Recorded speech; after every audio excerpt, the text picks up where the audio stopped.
Hello everyone. आज start करने जा रहे हैं पोएम 3 आपकी book flamingo, English core class 12। Poem का टाइटल है keeping quiet by the very famous writer Pablo Neruda. Pablo Neruda, born on 12 July 1904 in Parral, the town of Chile. जन्म के समय नाम मिला नेफ्टली रेइस बेजोआल्टो। किसे पता था आगे चलकर ये नाम पूरी दुनिया में छाने वाला है।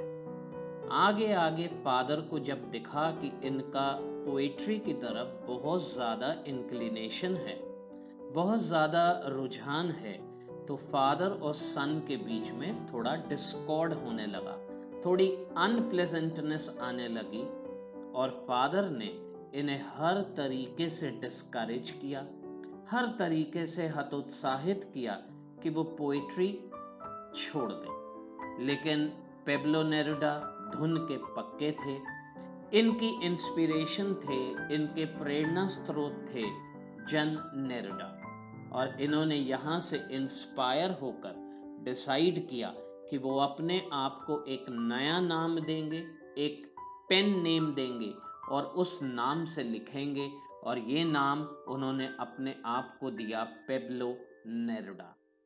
आगे चलकर 1971 में इन्हें लिटरेचर के लिए नोबेल प्राइज भी मिला। कीपिंग क्वाइट इनकी लिखी गई पोएम्स में से एक क्लासिक पोएम मानी जाती है, एक बहुत ही प्रोग्रेसिव पोएम जो इन्होंने सालों पहले लिखा। वो सारे इश्यूज हम आज भी अपने आसपास हो रहे पाते हैं। बहुत ही अलग हटके थीम, हम इसको बेसिकली एक एंटी वॉर पोएम बोल सकते हैं, लेकिन सिर्फ बॉर्डर्स पर लड़े जाने वाले वॉर नहीं। यहाँ पर बात होती है डेली वायलेंस की, क्रुएलिटी टू एनिमल्स की, एक ऐसा वॉर, एक ऐसा स्ट्रगल जो शायद हर डेली वेज लेबरर, हर मैनुअल लेबरर रोज फाइट करता है, जब अपनी लाइवलीहुड के लिए वो खुद का ध्यान रखना भूल जाता है। इन सभी वॉर्स को, चाहे वो फाइनेंशियल वॉर्स हों, सोशल वॉर्स हों, फिजिकल वॉर्स हों, मेंटल वॉर्स हों, इमोशनल वॉर्स हों, पोएट बहुत ही सिंपल सॉल्यूशंस देता है, और उन सभी सॉल्यूशंस में सबसे ऊपर वो रखता है सेल्फ इंट्रोस्पेक्शन को। वो कहता है अगर हम थोड़ा सा रोजाना वक्त निकालकर कुछ वक्त सोल सर्चिंग करें, अपने आप से बात करें, अपने आप से सवाल करें, खुद से जवाब ढूंढें और खुद से ये पता लगाने की कोशिश करें कि हम जो कर रहे हैं वो हमें या सोसाइटी को कितना बेनिफिट या कितना नुकसान पहुंचा रहा है, तो रिड्रेसल आसान हो जाएगा, सॉल्यूशंस ढूंढने आसान हो जाएंगे। वो कहता है कर्म नहीं रोकना, काम नहीं रोकना, लेकिन हर कर्म, हर काम किसी का भला हो सके यह सोचकर करना है। प्रोस्टेट कैंसर के चलते 23 सितंबर 1973 को पेब्लो नेरुडा ने दुनिया से अलविदा कह दिया। But before leaving this world he left a legacy of great writings for the generations to cherish forever and ever. Let's have an overview of the poem. एक बार समझते हैं कि पोएट क्या कहना चाह रहा है पोएम में। पोएम ओरिजिनली स्पेनिश में लिखी गई और बाद में इंग्लिश में ट्रांसलेट हुई। शायद कुछ ऐसी पोएम्स में से एक जिसका आगे चलकर ट्रांसलेशन सिर्फ इंग्लिश में नहीं हुआ बल्कि वर्ल्ड की सबसे ज़्यादा लैंग्वेजेस में हुआ।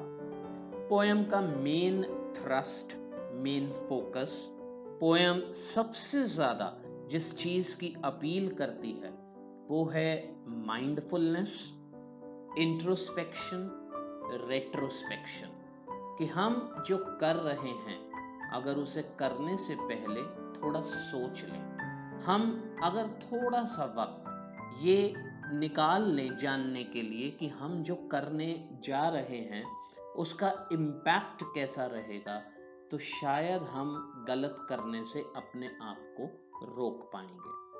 कभी कभी हमसे अनजाने में भी कोई गलती हो जाती है।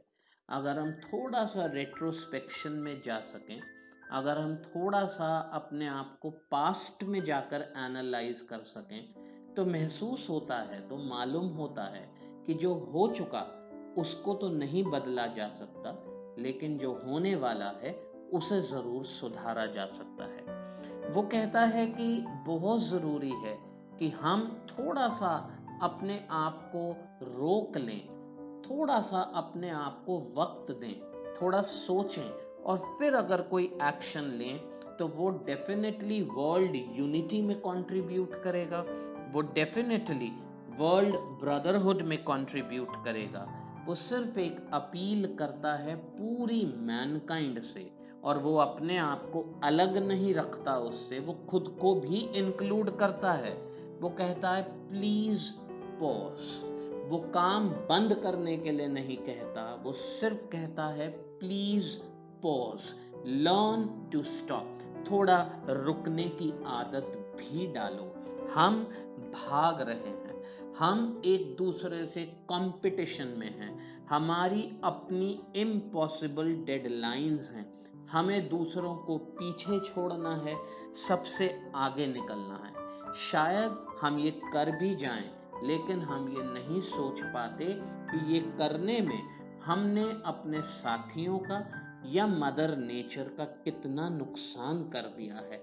अगर हम थोड़ा सा सोच लेंगे तो अपना और अपने साथ साथ सबका भला करते चलेंगे। Let's cast a look at the central idea of the poem. कहता क्या है पोएट? वो कहता है धन्य हैं वो लोग, आशीर्वाद है ऐसे लोगों को, सच में भाग्यशाली हैं ऐसे लोग जो जी रहे एक बहुत शांत जिंदगी, एक भाग दौड़ से दूर जिंदगी, एक आपाधापी से दूर जिंदगी। In short we can call it a quiet life, a life where all the basic needs are being met. Man is away from all competition, from all greed of getting more and more in life. एक ऐसी appeal poet कर रहा है। वो यहाँ पर कह रहा है human race is one entity. हम सब एक हैं। We are all human beings, one entity. हम प्रदेश, देश, रंग, जाति, प्रजाति इन सब से ऊपर हैं। We are above all differences, whether of the country, of the region, of the color, of the dialect, of the caste we belong to. We are above all this. Planet Earth is our home. ये धरती हमारा घर है। We are from the earth. Earth is not from us. वो बार बार कहता है do nothing, लेकिन वो स्पेसिफाई करता है, वो क्लियर करता है कि doing nothing, कुछ मत करो, इसका मतलब ये नहीं कि काम बंद करके बैठ जाओ, एक्टिविटी बंद करके बैठ जाओ। इसका मतलब है थोड़ा रुको, सोचो और फिर काम करो। सिर्फ भागो मत। Just do not run a blind race. Let mind and body to rest. अपने दिमाग और शरीर दोनों को थोड़ा थोड़ा आराम करने दो। It is good, it is better, it is essential, it is required to breathe rather than running all the time. When we are going to learn to sit, think, we are going to plan a better future. जब हम आदत बना लेंगे थोड़ा बैठकर सोच कर किसी काम को करने की, तो वो हमें भी बहुत फ़ायदा पहुंचाएगा और वो हमारे आसपास इस सोसाइटी को, हमारी नेचर को भी बहुत फ़ायदा पहुंचाएगा। तो क्या ये करना जरूरी नहीं है? कुछ ऐसा ही क्वेश्चन पोएट इस पोएम में उठाता है।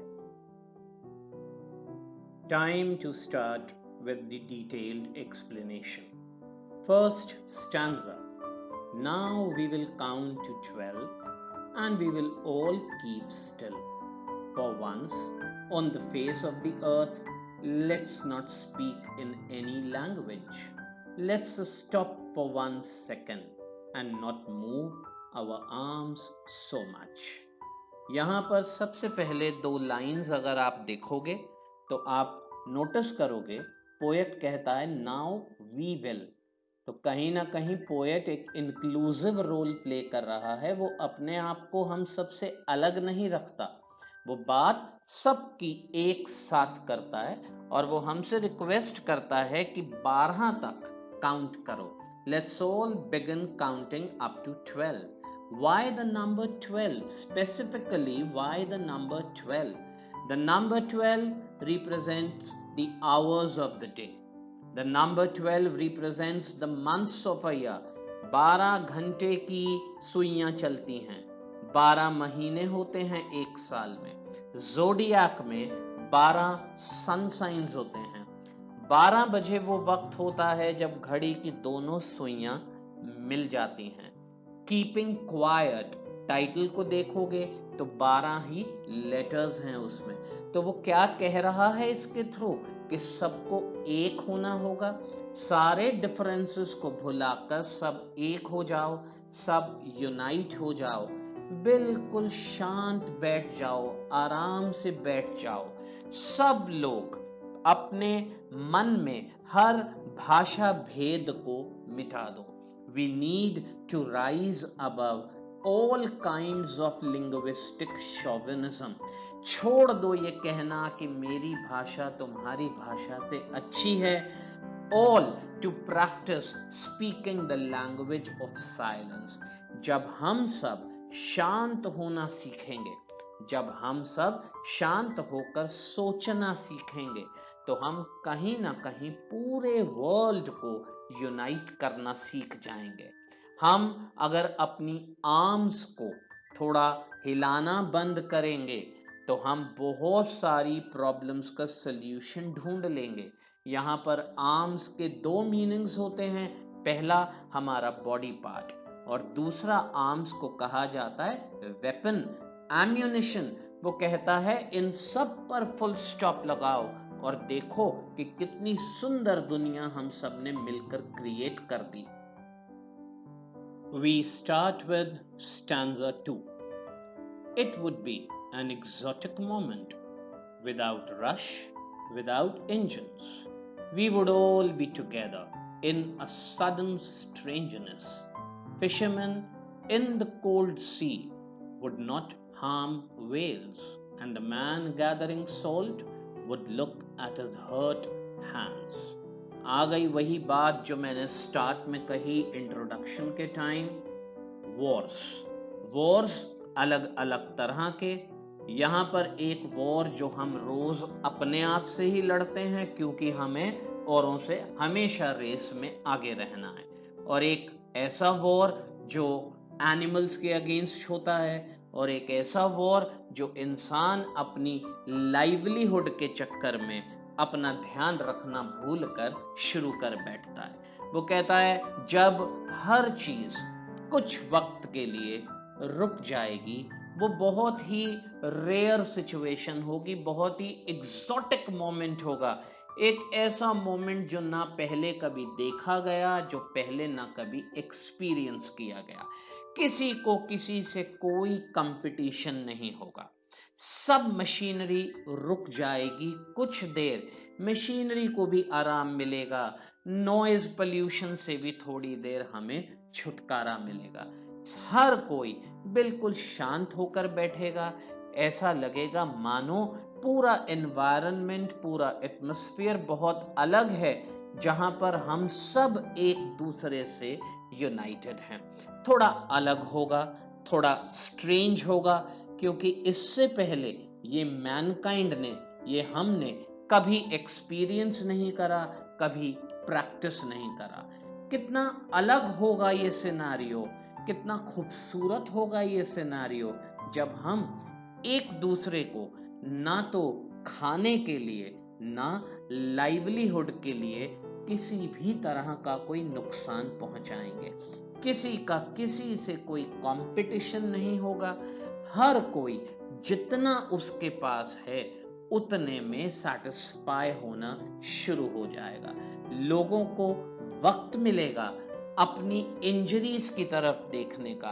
एक सॉल्ट गैदरर रोज सुबह समुद्र की तरफ दौड़ता है क्योंकि सॉल्ट को गैदर करना उसकी लाइवलीहुड है। उसे भी कुछ वक्त मिलेगा देखने का कि ये सब करने में उसके हाथ कितनी बुरी तरह कट चुके हैं। तो कहीं कीपिंग क्वाइट हमें थोड़ा सा कंपटीशन से दूर ले जाता है, तो कहीं कीपिंग क्वाइट हमें अपने आप को हील करने का भी एक मौका प्रोवाइड कर देता है। तो क्यों हम इसको एक्सपीरियंस नहीं करते, क्यों हम इसको प्रैक्टिस नहीं करते, क्यों हम इसे अपनी लाइफ में नहीं लेकर के आते। Stanza 3. Those who prepare green wars with gas, wars with fire, victory with no survivors, would put on clean clothes, walk about with their brothers in the shade, doing nothing.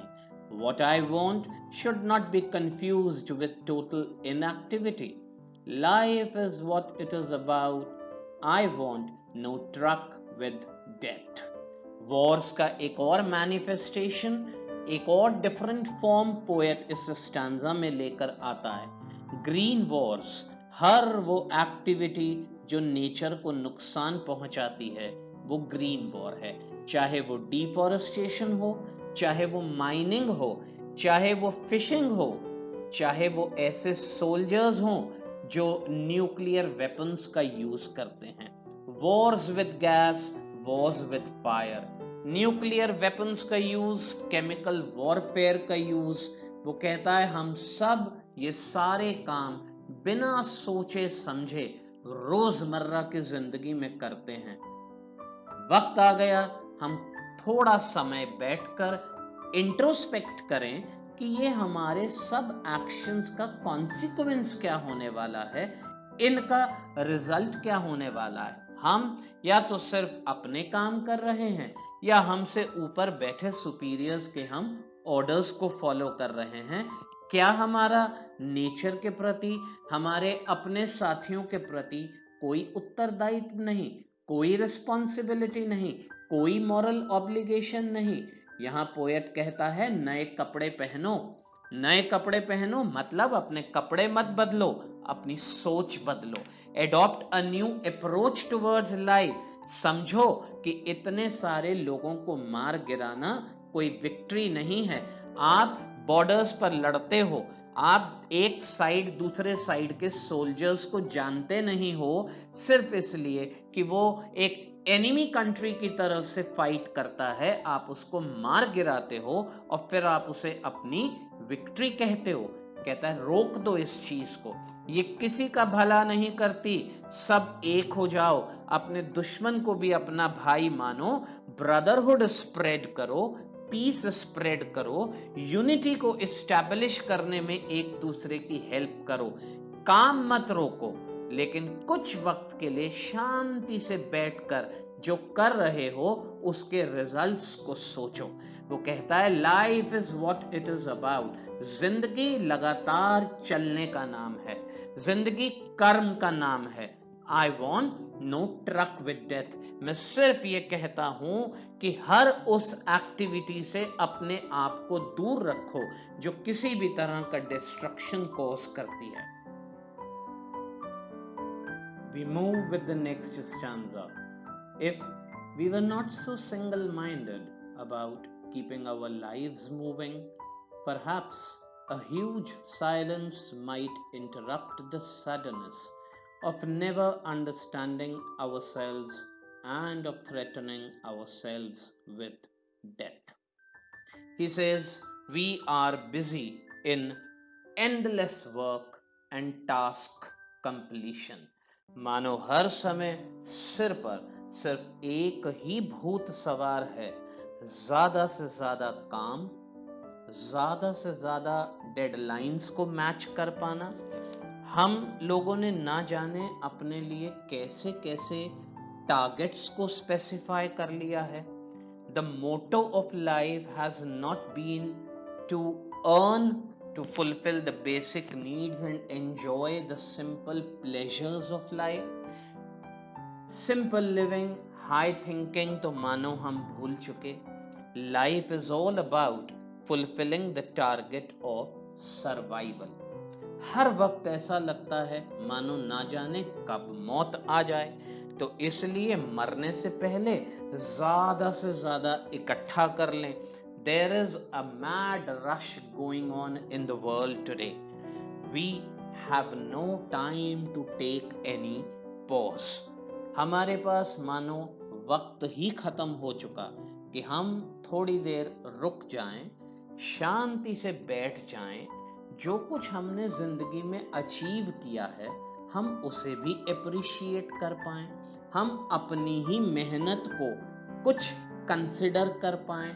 हमें तो जो हम कर चुके उसके बारे में सोचने का मानो कोई वक्त ही नहीं। हमें तो बस और ही ज़्यादा करना है, ज़्यादा ही ज़्यादा चाहिए। कहीं ना कहीं the true purpose of life we have forgotten. हम भूल चुके हैं बिल्कुल कि ज़िंदगी का मकसद सिर्फ पैसा कमाना, कंफर्ट्स को जोड़ना नहीं है।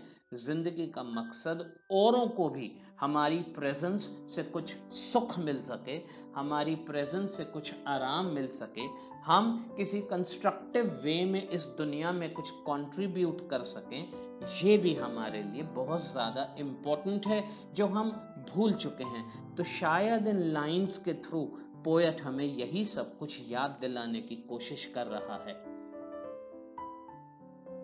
Fifth stanza, last stanza of the poem. Perhaps the earth can teach us, as when everything seems dead, later proves to be alive. Now I will count up to 12. You keep quiet and I will go. यहाँ पर poet हमसे कह रहा है कि अर्थ से सीखो। वो अर्थ को एक टीचर की तरह हमारे सामने रख रहा है। वो कहता है अर्थ अपने चेंजेस से गुजरती है। जैसे विंटर होता है, हर चीज बर्फ से ढक जाती है, लाइफलेस सी हो जाती है, लेकिन मरती नहीं। पेड़ों पर बर्फ गिर जाती है, पत्तियां टूट जाती हैं, लेकिन पेड़ मरते नहीं। सीजन बदलता है and there is a fusion of greenery back. हर चीज बिल्कुल पहले जैसी हो जाती है। इसी तरह से अगर हम पॉज लें, हम थोड़ा सा अपने आप को इंट्रोस्पेक्ट करें, हमारी लाइफ को एक नया मीनिंग मिल सकता है। हम शायद ट्रू पर्पस ऑफ लाइफ को अंडरस्टैंड कर सकते हैं। हमारे लिए ये आत्मा के पुनर्जन्म जैसी बात हो सकती है। हम अपनी पिछली गलतियों को भुलाकर एक नई शुरुआत कर सकते हैं।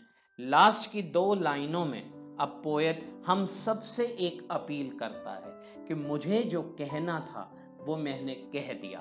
अब मैं 12 तक की गिनती शुरू करूंगा।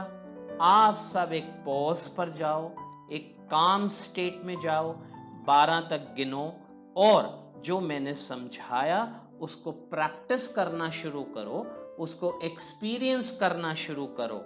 और मैं यहाँ से जाता हूँ और जाकर और लोगों से बात करता हूँ, उन्हें समझाने की कोशिश करता हूँ that keeping quiet how powerful it can be, how potent it can be. Quietness का मतलब बिल्कुल निठल्ले होकर बैठना नहीं। क्वाइटनेस का मतलब होता है आगे आने वाले फ्यूचर के लिए अपने आप को प्रिपेयर करना और बहुत ज़्यादा बेटर प्रिपेयर करना, अपनी पिछली गलतियों को पीछे छोड़ एक नई शुरुआत करना और ज़िंदगी को एक नया मीनिंग देना, एक नया डायमेंशन देना, लोगों के लिए एक अलग तरह की मिसाल कायम करना। That is the purpose we all come to this earth for. Keeping quiet reminds us of that purpose. Keeping quiet compels us to live that purpose.